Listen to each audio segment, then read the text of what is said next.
we're trying to work out a duct return here that ends up down low instead of up high, because that's going to be really visible right behind where the bed's going to go. And Wayne is trying to size the duct to see what we can get in this wall if we fur it out, okay? Well, he's got a pretty cool thing here. Let me zoom in. This is an air duct calculator, manual version that he's using. And he's seeing if a 16-inch round duct, right where that black arrow is, will do it. And then it'll also give him the conversion over here to a rectangular size. And Wayne, can you point to me where that's telling you the conversion is right now? In the wall. Right there. Okay. So a 25 by 10 rectangle would be the same. Yes. And that seems way bigger than a 16-inch round, but it is the same volume of air. Right. At a certain static pressure and friction rate. Yeah, that's really cool stuff. I should just follow you around for a day, Wayne. Well, if we could come out just another 2x6 depth, like 5.5, Okay. would that get you? Well, that would get you 10 inches deep. Right. So we'd have to have 25 inches clear, basically. Oh gosh, As they used to say. right there. But that We may take could- up too much for the bed. Yeah. Would it? So we're talking about going, that's the 23 you're talking about, or 23 or 24 wide? Mm-hmm. Okay. And that's going to go into a horizontal 25 at the bottom, 25 and a half. No, we'll Ish. have to do the 20 if we do that. Can you go 25 without a stud? We can go as long as you want without a stud.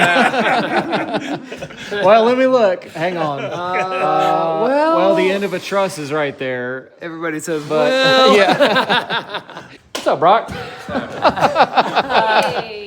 I had a feeling I needed to be here. Yeah. No, you're We're just going to take out a couple studs here. Brock, we may have kind of furred you in this way and this way to where your only option here now is bunk beds. You okay with that? Well, as long as they're king size bunk beds, I'm Yeah. fine with that. No, I think like a standard width. I mean, yeah, I was thinking like, Twin extra. I'm kind of a king size man. I'd say California King. There's actually an Alaskan king out Oh, right yeah? now, if my memory serves me correctly, and it is rather large. okay, that's an Alaska King, 9 feet wide. That's crazy. What in the world? That's if you really don't like who you're married to. Before I head out, I got to share the back of this thing has got all of the trade secrets of heat and air. Basically, you don't even have to go to college. You could just read this thing and you would know how to do it. I'm only kidding. You have to have a lot of knowledge. But again, pretty cool thing to have right with you. No matter if your phone's dead or whatnot, you got everything you need to see.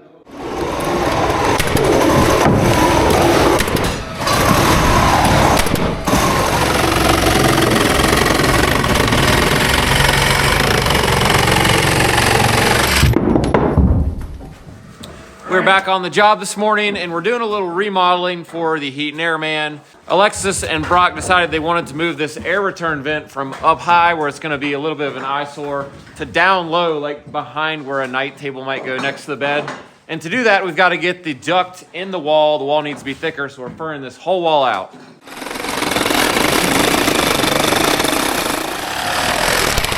Ow!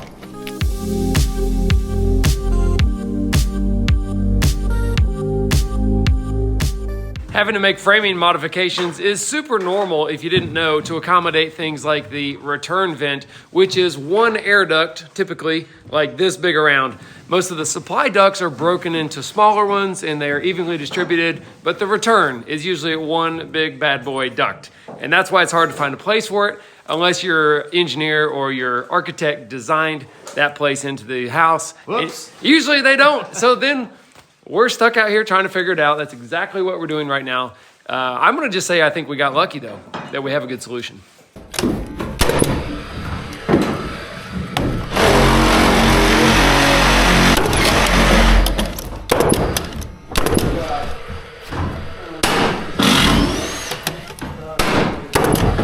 We've got most of our studs installed here, but Ray just made a good point, is that this wall is up against a stairwell, which requires fire blocking, which is already installed in half the wall.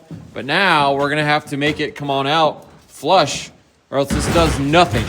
Doesn't do anything. Yeah, when I asked if we had to do it, I was hoping the answer was no. The answer is yes.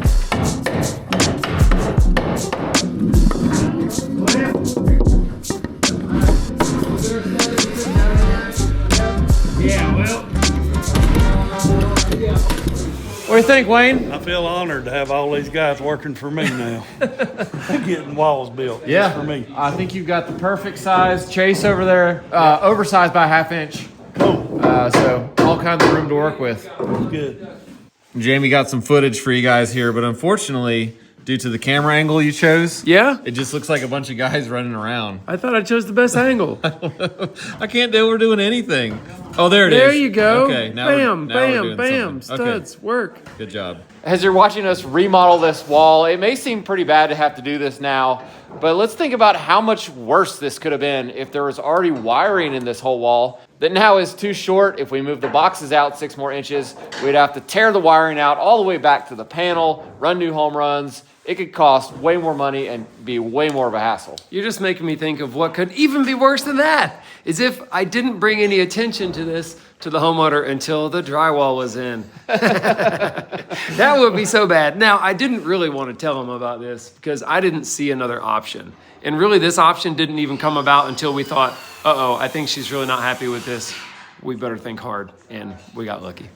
We're pretty much done here, and if it didn't make any sense what we were doing, it's so that we can get this return duct through the floor here, which above that is mechanical room. It's gonna come down and then turn in below the wall plates there, and then this whole wall cavity will become the chase, and the return grill will pop out on that side of the wall to return air from the bedroom. We may box an entire soffit all the way across so it looks more even or whatever. Yep. And I got to say this too. He's going to fabricate a metal chase that is going to be the duct that goes through here. Back in the old days, I think it was pretty common to just block off a joist bay in the floor system or in a wall. Yeah. Just let it be the air pathway. But that is not allowed now because air would leak, through the cracks and just like Out everywhere. Yeah, it would pressurize or suck air through the whole wall. So actually, Wayne is pretty good at fabricating these metal duct things in all different shapes and tapered ones. They're actually pretty cool to look at while they're visible and before they get covered with insulation and stuff. I like it. Wayne, is that a computer? Yes. Oh man, I thought you did all this stuff with this chart that was made out of paper. No, I lied. I'm not that old school. All right. Learn a few tricks.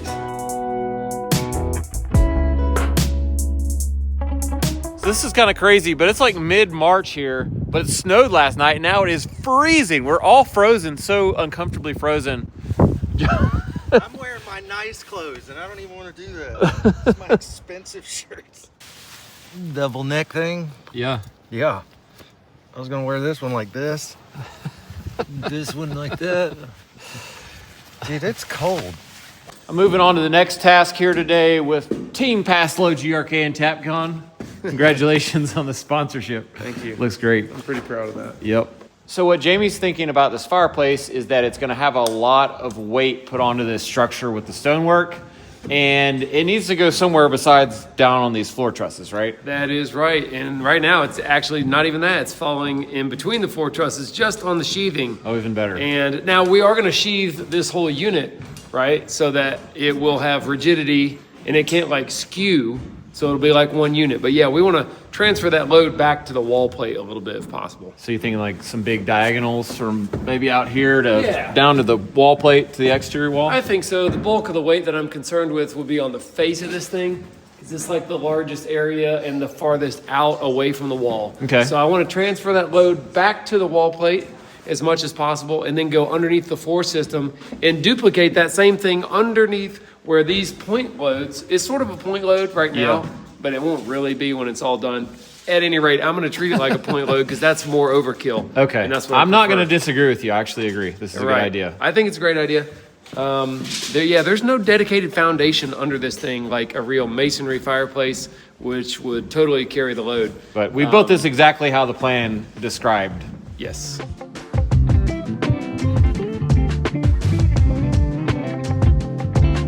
Jamie's selected this board that's not good for much else for our brace here. You can see sighting down it. It's banana. It'll make a good brace. It will. It'll be a really I don't strong even know brace. what you're going to say, but It looks great to me.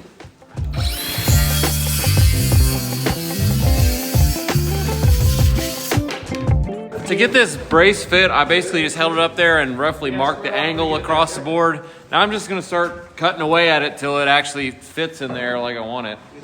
It'd take me probably 30 minutes to just measure it, or I can just cut. I was standing. Oh, thank you. I know you're that. Oh, you're welcome.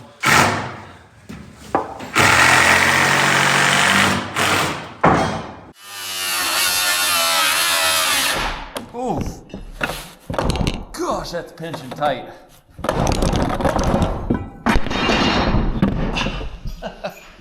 We've got our 2 mega braces installed. Now Jono's gonna lag them in with some of these giant GRK structural screws, and these are a little more heavy duty than the ones we use for the regular framing. They're thicker. I think we should just put like 10 of them. Okay. Just like 2, 4, 6, 8, 9, 10.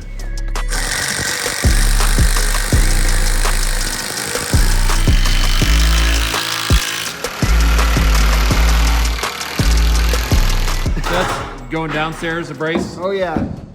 It's nice, isn't it? Yeah, that's beefy. It's good wood. Okay. I'm not trying to be perverted. What? I'm not trying to be perverted. I'm just saying it's good wood.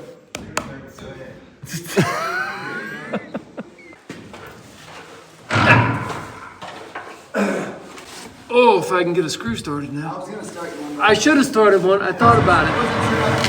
Oh man, I just ripped my shirt.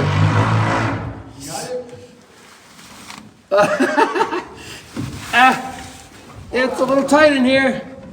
Oh, you know what I did? I marked this a certain way. And now I'm gonna center it on the wall.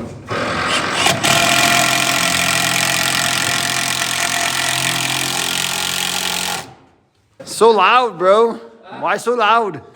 Chimney Rock, what are you doing down here? Chimney rock. Come back up. What are you guys doing? Freaking beefing it up, bro. They didn't trust our bracing up top, and they're going right below us with another brace. Did you see what he did? What, complete opposite of what Jamie said? What? Didn't trust us up there, did you? It's not that. It's not that. Oh, it's not. No, it's not that at all. We've got these 6x6 cutoffs from doing the deck framing stuff. Let's stack a couple pieces right under this brace. Be like a tree trunk underneath these braces that carry all the weight down to the foundation. And I think that's gonna be really fantastic.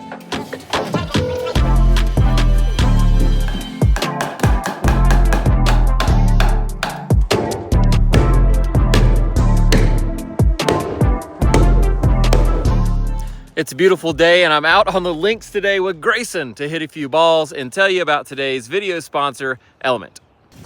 Grab your putter and take it with you, buddy. And your other club. And I gotta drive around here where my ball is.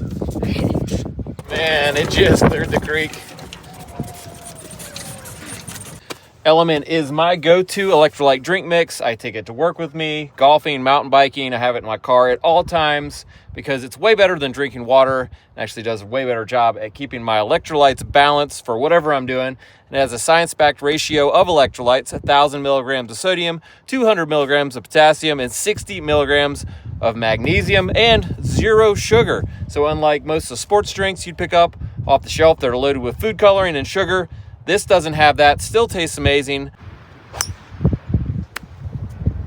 As we get into hotter weather here, it's way more crucial to keep those electrolytes balanced as I'm sweating more and losing more salt. And I don't want those negative side effects of electrolyte imbalance like headaches, fatigue, muscle cramps. None of those are good for anything I want to do. I would highly recommend Element, and if you want to try it for yourself, you can try all the flavors by heading to drinkelement.com/Perkins. That's DRINKLMNT.com. You can get a free 8 sample pack with any order. Again, you can try all the flavors, see which one you like the best. Thank you, Element, for sponsoring today's video. Let's get back to work. Woo! Oh, good round, sir. Jono's in the crow's nest and he's gonna add more braces from the outside of this back to the wall, which is sitting on a wall, which is sitting on the foundation. And if this seems crazy, it's not really. We've actually had to hire engineers to do similar things for us, design ways to take the load of several tons of veneer rock off of floor trusses and put the load somewhere that can bear the load. I guess it would be a dead load if it never went away. I'm thinking so. I'm not sure where you cross the line between dead and alive in the loading department. You can ask John Bon Jovi, he'll tell you. We're just talking about his career day tomorrow at school. I didn't know if he was gonna lie and say he was like an accountant or something. No. Dude, I could make anything Dude, you up. say It wouldn't YouTube, even bro, matter. and those kids are gonna go nutty. I know. Nutty. I know. They're gonna The think Problem you're is he the doesn't coolest know thing. anything about YouTube. I mean, sure he does. He knows No, how he to talk. doesn't. I just play a carpenter on TV. That's all it is. Careful, that's how I hurt my back was career day last year. What do you mean hurt your back? I was just carrying my tools in. I lifted a big box out of my truck to take all the fun toys in the classroom. Really? Yeah, that's how I hurt my back. Yeah, I couldn't Pretended. move for like a week. We are finally ready to do the final framing for this firebox that's going to go on the wall. And this is a vent-free propane firebox, which means there's no vent. It burns especially clean to where it's okay that the exhaust just goes in the house. And it's mainly for decoration or emergency heat. It's not the main heat source of the house at all. So we're going to do something a little wacky, which is probably no surprise for everybody around here. The rough opening I've written down here for this thing is 48.5 by 34.25, and I found that in the instructions. But we're gonna go 46.25 high, which is 1 foot taller than it needs to be, and then we'll do a secondary header lower at the 34.25. That way, if they wanna raise this up off the floor by a foot, they can do it without us having to reframe it. Yeah, we're using all reclaimed material, we'll put it that way. But we're not wasting any material. Stud.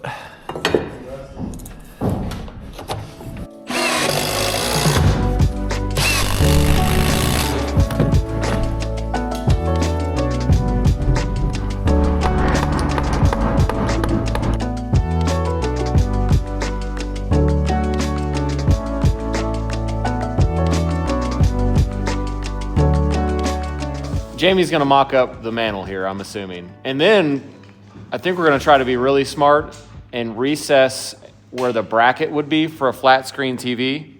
Like, I don't know, what, 3.5 inches to the back of this framing. So the bracket is like behind the wall surface.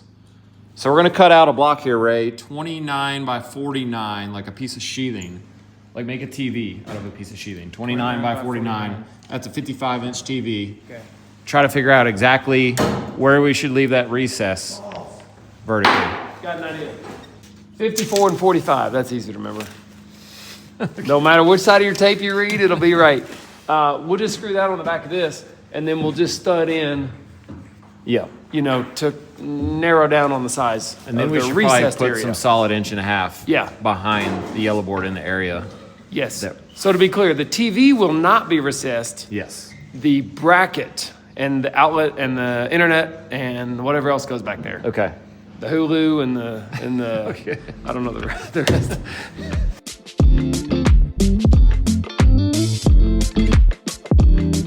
We've got this sheathing put in as a backer, and Jono's got the TV built, and these guys are smart. They're watching Perkins Builder Brothers on YouTube. Glad to see that, so let's mock this thing up, see where it goes.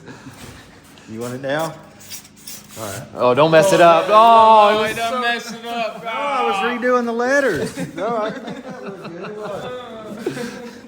He's looking at his phone. Is that the right? Yeah, you're looking at the right one. All right.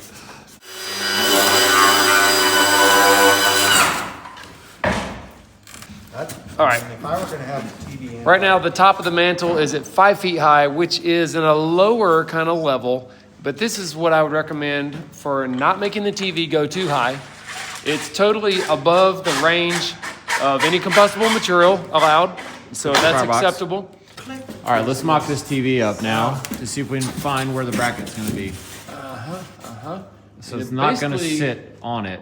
Okay, let's get a ladder and raise it up like a couple inches and just tack a few screws.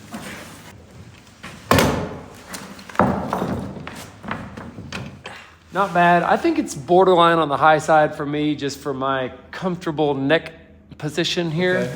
If I was farther back, it would be easier to look up. Okay. So I don't think we should go higher. Let's just say, unless Brock wants to, then I love it.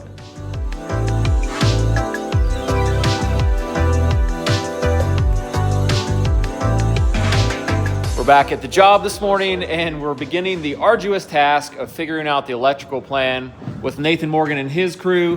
Basically, we have an electrical plan in the drawings that our architect drew, But almost immediately after looking at it, we're realizing that this is just like a proposed light fixture location, because there's a bunch of weird things like having 15 lights, including a chandelier and a bunch of can lights all on one switch, which we don't think the homeowner is going to like. So we're going to have to walk through the house here and really think about the placement of each switch and circuit and how it's going to work and feel as you're going through the house needing lighting. I won't lie, I totally forgot that we had the electricians coming this morning. I came in for a nice casual Monday, and there was already 10 of them here, like holding drills ready to like install the wire. They looked like Rambo with all the wires on their arms. And I'm like, oh dang, I'm not ready. Is that why my phone was ringing? Was it? Yes. Oh, maybe. That's probably why. Nice hat. You like that? Did you get me one? Yeah, I got you one. Yeah. Rock and Alexis came up so we could really get this sorted out, and we are already adding can lights to the downstairs bedrooms, which are in a basement. I think that's a great idea, even if you don't use them, to put them in now. If you guys want to walk through with whoever and just look at every room on the plan. Can you just get everybody to walk through with us? We'll do like a group thing. Big group. Yeah. Get everybody. It is kind of a weird thing.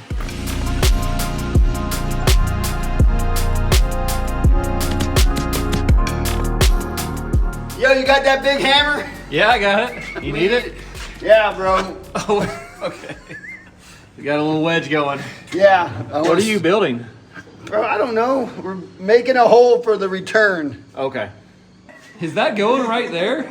I guess. Unless they build it and move it. Okay. But I think it, yeah. I guess we're gonna build another closet then, because this is like a media room. Yeah. Media / AC room now. Yeah. Okay. Yo, hammer boy. Well, I couldn't find the hammer, but I found this. Let me get out of your way, dude. I'm scared. You're making me nervous. This is better You're making than. me nervous with that thing. Ooh! That land your foot? No. Why don't we trim this a little bit? Well, we had. I think it's hitting that. It's hitting something.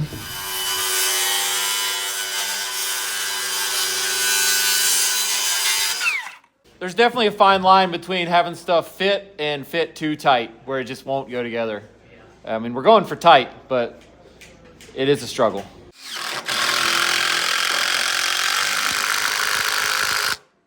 Bring that with you. We got to do something upstairs.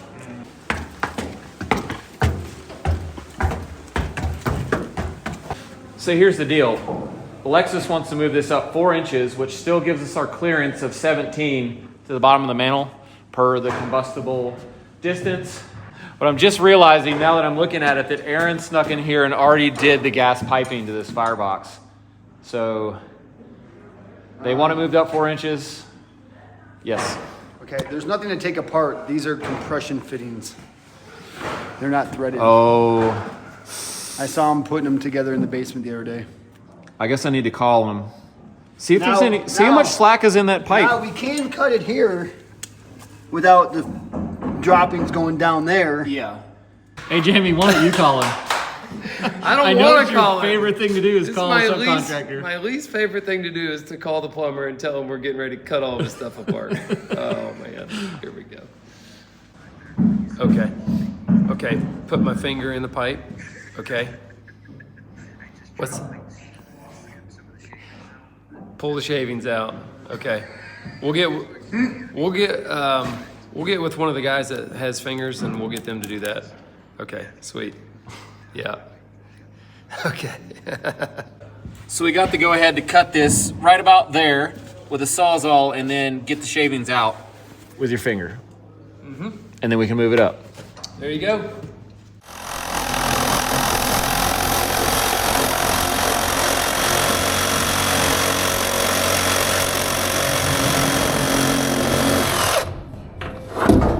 Nice. That's pretty harmless.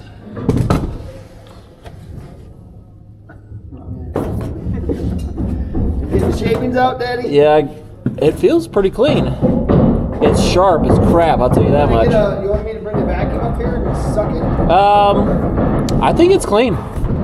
So earlier we installed this header high so that we would have the option to raise this up without having to reframe. I'm glad we did, because now we're basically using that to our advantage. Moving this lower header up, we've got it marked right there. We're gonna bump that line and then further the bottom up.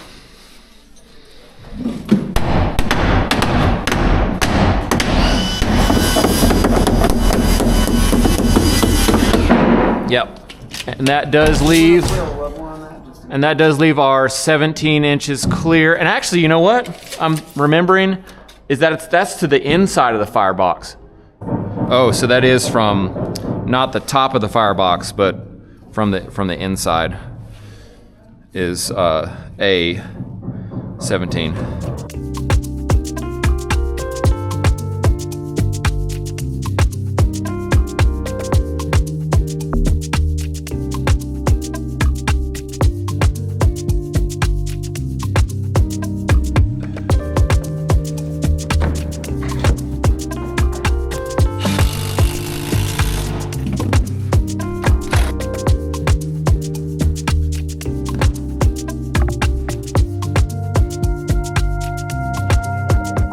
As well as figuring out all the lights and switches and stuff. Another thing we're doing is figuring out where the outside units for the AC are gonna go, the compressors, because we gotta get a bunch of power to them. And we also need outside panels like transfer switches for generators, and they take up this much wall space. And so we're hoping to keep everything from being around the corner and out of sight over here. But that would be like 5 compressors double stacked and wrapped around the corner, plus all this stuff. Is your mind burned up yet? No, I'm not even close, really. I'm just... That's incredible. Just working through it here. Yeah, it's a lot. I mean, even on a small house, it's pretty much max out brain power to figure this out. Yeah, I'm trying to stay positive here, Eric. Trying to tell myself that I've thought of everything when I really haven't. We're removing the mock-up of our mantle and TV, and we're gonna frame in a recessed area for the bracket that's gonna hold the TV. In this area, Jamie's trying to figure out what size we should leave. I'm trying to look on the internet at TV wall mount brackets, a lot of them that extend out and swivel and stuff. That's probably what we're going to be using. I need to know how big is the actual mounting plate on there. And I found some information here. This is how I'm doing it. That right there, 27. Well, that's wide. Yeah, it is wider than I thought by... So you need to leave at least 30. About a foot.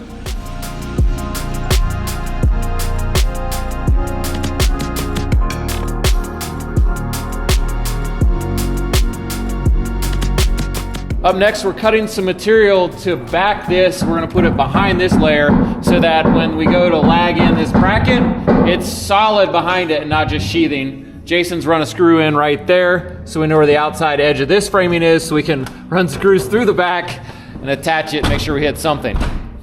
It would probably be easier if we took that box back out and got into it and put it in. Hey Jason, I got a great idea. What's that? I'm just gonna run 2 screws in that you can just set that block in on top of. Wow. Watch your face. Yeah. Wow. Oh, look at that. You can't miss. Wow. That hit. Yeah, other side. Yep. Okay.